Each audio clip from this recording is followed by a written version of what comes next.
Hello friends, இன்றைக்கி நம்ம பார்க்க போகிறது ஜாப்பனி அனிமி சீரிஸான பிளாட்டினம் அண்ட் சீசன் 1 எபிசோட் 20 தான் இன்னைக்குள்ள வீடியோவில் பார்க்க போகிறோம். உங்களுக்கு இந்த வீடியோ பிடிச்சிருந்தது அப்படின்னா லைக் பண்ணிட்டு அப்படி மறக்காமல் நம்ம சேனலை சப்ஸ்கிரைப் பண்ணிடுங்க.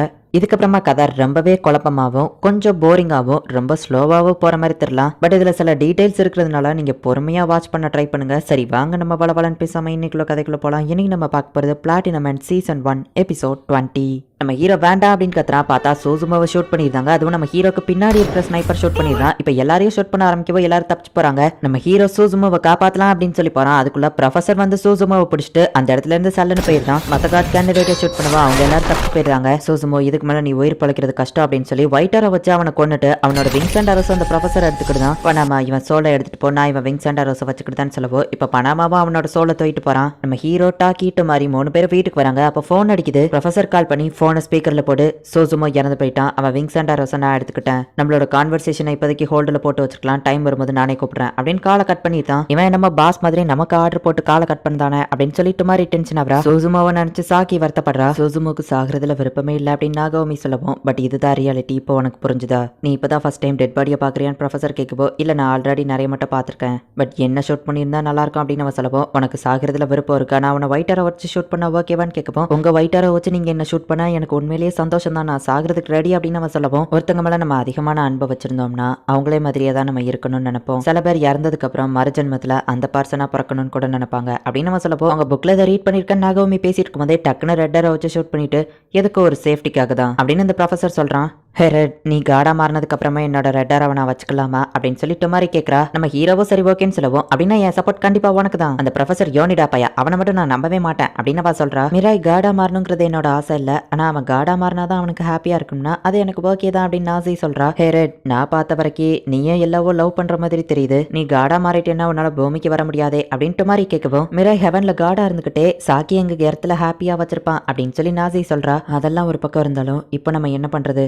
காட் கேண்டிடேட் கொஞ்சம் கொஞ்சமா இறந்துகிட்டே வரோம். நெக்ஸ்ட் கார்டு செலக்ட் ஆகிறதுக்கு முன்னாடி எல்லா காட் கேண்டிடேட்டும் இறந்துருவோமா அப்படின்னு சொல்லி சாக்கி வருத்தப்படுறா. யோமிக்கு கால் பண்ணி சோசுமோவை ஷூட் பண்ணது யாருன்னு கண்டுபிடி அப்படின்னு சொல்லவும் யோமிக்கு போயிட்டு அந்த ஆபீசரை ரெட்டரா வச்சு ஷூட் பண்ணி உங்ககிட்ட கொஞ்சம் பேசணும் வாங்க அப்படின்னு கூப்பிடுறா. பனாமா ஹெவனுக்கு வரும்போது பார்த்தா ஒரு பெரிய பிரச்சனை. காட் கொஞ்சம் கொஞ்சமா மறைஞ்சுக்கிட்டே இருக்காரு அப்படின்னு சொல்லி மத்த எல்லா ஏஞ்சலும் வருத்தப்பட்டு இருக்காங்க. காட் கேண்டிடேட்ஸ் தான் இப்போ இந்த உலகம் ஃபுல்லா தேடிட்டு இருக்கா. ஆனா அவங்க எங்கன்னு யாருக்கோ தெரியல அப்படின்னு சொல்லி நியூஸ்ல சொல்றாங்க. இந்த மக்கள் எல்லாம் பாரு நியூஸ்ல சொல்றதை அப்படியே நம்பிக்கிட்டு அவங்க இஷ்டத்துக்கு மாறிக்கிட்டு இருக்காங்க. இந்த மாதிரி ஒரு உலகத்துல வாழ விருப்பமே இல்ல அப்படின்னு ப்ரொஃபசர் வந்துட்டு நாகோமியை கொஞ்சம் கொஞ்சமா பிரெயின் வாஷ் பண்ணிட்டு இருக்கான். நம்ம ஹீரோ சாக்கிட்டு மாதிரி எல்லாம் சேஃபா இருக்கிறதுக்காக ஒரு சேஃப் ஹவுஸ்க்கு அந்த ஆபீசர் கூட்டிட்டு வந்திருக்கான். ஷூட் பண்ண அந்த ஸ்னைப்பரை பத்தி எந்த ஒரு இன்ஃபர்மேஷனும் கிடைக்கல. அவன் எந்த கண்ட்ரியை சேர்ந்தவன் கூட எங்களுக்கு தெரியல. ஆனா அவங்க 5 பேரையும் தான் இப்ப இந்த உலகமே தேடிக்கிட்டு இருக்கு. இந்த பிரச்சனையை நம்ம சீக்கிரம் முடிச்சாக்கணும் அப்படின்னு அந்த ஆபீசர் சொல்லவும் ஆனா இதை எப்படி முடிக்கிறதுன்னு சாக்கி கேட்கிறா. திரும்ப மீட் பண்ணி இதை பத்தி பேசலான்னு ப்ரொஃபசர் சொல்லியிருக்காரு. நெக்ஸ்ட் மீட்டிங் அப்போ நான் ப்ரொஃபசரோட மனசை எப்படியாச்சும் பேசி மாத்துறேன் அப்படின்னு நம்ம ஹீரோ சொல்லவும் உன்னால அது முடியாது. ஸ்காலரா இன்டெலிஜென்ட்டா இருக்கிற ஆளுங்க எல்லாருமே தான் பேசினதுதான் கரெக்ட்னு ப்ரூவ் பண்ண ட்ரை பண்ணுவாங்க.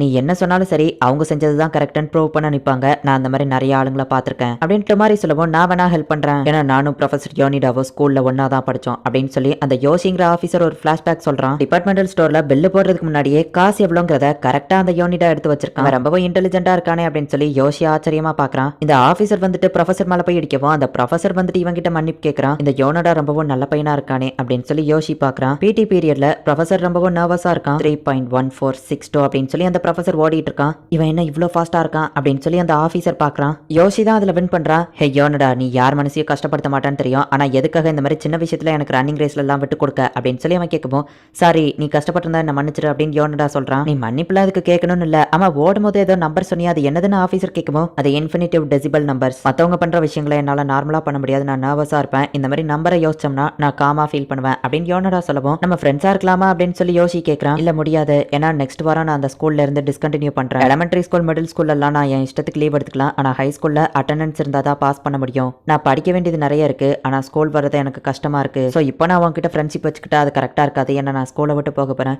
ஹே அப்புறமா இதை யார்கிட்டயும் சொல்லிடாத அப்படின்னு சொல்லி யோனடா சொல்லிட்டு அங்க இருந்து கிளம்புறான். அதுக்கப்புறமா யோனடாவை நான் டிவில தான் பார்த்தேன். பிசிக்ஸ் அண்ட் லிட்டரேச்சருக்கு 2 Nobel prize, national honourable man ஒரு பிரைஸும் வாங்கியிருக்கான். அப்ப நான் பார்த்த யோனடா யார் மனசையும் காயப்படுத்த கூடாதுன்னு நினைக்கிறவன். அவன் இன்னும் மாறாம அப்படியே இருந்தா நம்மளால அவன் மனசை மாத்த முடியும் அப்படின்னு அந்த ஆபீசர் ப்ரொஃபசர் சொல்றான், காட் கேண்டிடேட்ஸ் யாரும் நெக்ஸ்ட் காடா மாறாம இருக்கிறதுக்கு ஒரே ஒரு சிம்பிள் வழி தான் இருக்கு. ஹியூமன் பாடி அப்படிங்கறது ஒரு பிசிக்கல் ஆப்ஜெக்ட். நம்ம இறந்ததுக்கு அப்புறமா என்ன ஆகுங்கிறத தெரிஞ்சுக்கணுங்கிறது எனக்கு ரொம்பவே ஆசை. காடா மாறினதுக்கு அப்புறம் மக்கள் இறந்ததுக்கு அப்புறம் என்ன நடக்குங்கிறத என்னால சொல்ல முடிஞ்சா நான் காடா மாறுறதுக்கு ஒரு ரெடி தான் அப்படின்னு ப்ரொஃபசர் சொல்லப்போ, உண்மையிலேயே உங்க பிளான் சூப்பர் தான் அப்படின்னு சொல்லி நாகவமி சொல்றான். சொர்க்கம் நரகம் எல்லாமே நம்ம கடவுள் மேல நம்பிக்கை வைக்கணுங்கிறதுக்காக தான். நம்ம இறந்ததுக்கு அப்புறமா ஆஃப்டர் லைஃப்ல ஒரு கிரீச்சர் இருக்கும், ஆனா அது கன்ஃபார்மா காட் கிடையாது. ஏஞ்சல்ஸ் நம்ம கண்ணு முன்னாடி இறந்து போன சோல்ஸை தூக்கிட்டு போற மாதிரி தெரியறது எல்லாமே ஒரு இல்யூஷன் தான். இது எல்லாமே ஹியூமன் எனர்ஜினால கிரியேட் பண்ணப்பட்ட ஒரு போலியான ஏஞ்சல்ஸ், போலியான ஹெவன் அப்படின்னு சொல்லிட்டு அவனோட பிளாஷ்பேக்கை சொல்ல ஆரம்பிக்கிறான். இவனோட நோபல் பிரைஸ் வாங்கினதுனால நிறைய இன்டர்வியூ கூப்பிடுறாங்க, பேட்டி எடுக்கிறாங்க, மக்கள் எல்லாம் அவன்கிட்ட வந்து பேசுறாங்க. தெரியாத புது புது ஆளுங்கெல்லாம் என்கிட்ட வந்து பேசுறாங்க. இது எனக்கு பிடிக்கல. இந்த மக்களுக்காக தான் நான் அந்த ரிசர்ச் எல்லாத்தையுமே பண்ணிட்டு இருக்கேன்.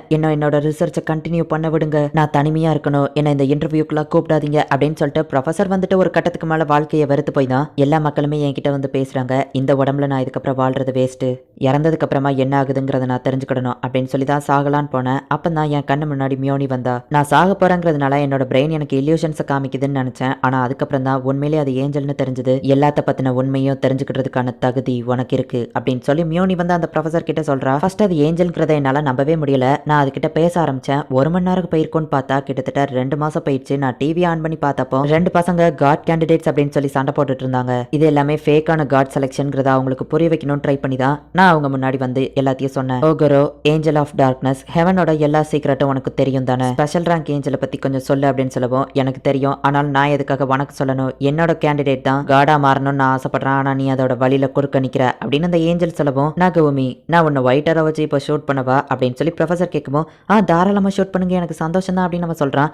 உனக்கு சந்தோஷம் தான், ஆனா உன்னோட ஏஞ்சலுக்கு சந்தோஷம் மாதிரி எனக்கு தெரியல அப்படின்னு யோனடா சொல்லவும், சரி சூசுமு கிட்ட இருந்து கிடைச்ச ஒயிட் அரவ நீ என்னோட பார்ட்னருக்கு கொடு. நீ அப்படி பண்ணா ஸ்பெஷல் ரேங்க் ஏஞ்சலை பத்தி நான் சொல்றேன் அப்படின்னு சொல்லி அந்த ஏஞ்சல் சொல்லுது. காட் அழிஞ்சு போயிட்டாருன்னா அவர் கிரியேட் பண்ணப்பட்ட ஏஞ்சல் நீயும் அழிஞ்சு போயிருவ. உன்னை காப்பாத்திக்கிறதுக்காக தான் இவனை நீ காடா மாத்தணும்னு நினைக்கிற, கரெக்டா அப்படின்னு சொல்லி ப்ரொஃபசர் கேட்கவும், இவன் காடா மாறலைனாலும் நான் உயிரோட தான் இருப்பேன். இன்னொரு பையன் மேல எனக்கு அதிக நம்பிக்கை இருக்கு, அவன் பேரு மிராய் காகஹாஷி அப்படின்னு சொல்லி அந்த ஏஞ்சல் சொல்லுது. சரி இந்த ப்ரொஃபசரும் நாகவமிக்கு ஒயிட் அரவ கொடுக்குறான். தான் ஸ்பெஷல் ரேங்க் ஏஞ்சல் அப்படின்னு இந்த ஏஞ்சல் சொல்லவும், அவளோட ஸ்பெஷாலிட்டி என்ன அப்படின்னு சொல்லி ப்ரொஃபசர் கேட்கறான். ஹியூமன்ஸ் எல்லாம் ஏஞ்சல்ஸோட ஆப்ஜெக்ட்டை டச் பண்ண முடியாது, அதே மாதிரி தான் ஏஞ்சல்ஸோ. ஆனா நாசேவால ஹியூமன்ஸை டச் பண்ண முடியும். அவளோட பார்ட்னர் சாக ட்ரை பண்ணப்போ கூட அவனை டைரக்டா பிடிச்சி தான் காப்பாத்தினா. நாசேவால ஹியூமன் வேர்ல்ட்ல இருக்கிற ஆப்ஜெக்ட்டை டச் பண்ண முடியும்னு சொல்லவும், அப்படின்னா ஒயிட் அரவை யூஸ் பண்ணி அவளால கொல்லவும் முடியுமா அப்படின்னு சொல்லி ப்ரொஃபசர் கேட்கறான். இல்ல அது அவளால முடியாது அப்படின்னு இந்த ஏஞ்சல் சொல்லவும், இந்த காட் செலக்ஷன் ப்ராசஸ்ல அவளால எதையாச்சும் மாத்த முடியுமா? மிராய் சாகிறதே அவ டைரக்டா இன்வால்வ் ஆகி காப்பாத்திருக்கா அப்படின்னு சொல்லி அவன் கேட்கவும், ஏஞ்சல்ஸ் எல்லாம் இந்த காட் செலக்ஷன் ப்ராசஸ்ல இன்வால்வ் ஆக முடியாது அப்படின்னு சொல்லி அந்த ஏஞ்சல் சொல்லுது. ஆனா அந்த நாசே ஆபத்தானவா அப்படின்னு அந்த ப்ரொஃபசர் நினைக்கிறான். அந்த ப்ரொஃபசர் ஹீரோ மாதிரியும் நம்மள வில்ல மாதிரியும் அந்த சோசியல் மீடியால பேசுறாங்க அப்படின்னு சொல்லி டுமாரி டென்ஷன் ஆகுறா. ப்ரொஃபசர் காடா மாறினா கூட எனக்கு ஓகே தான் அப்படின்னு சாக்கி சொல்லவும், ஆனா அவன் காடே இல்லன்னு சொல்லிட்டு இருக்கான் டுமாரி கேட்கறா.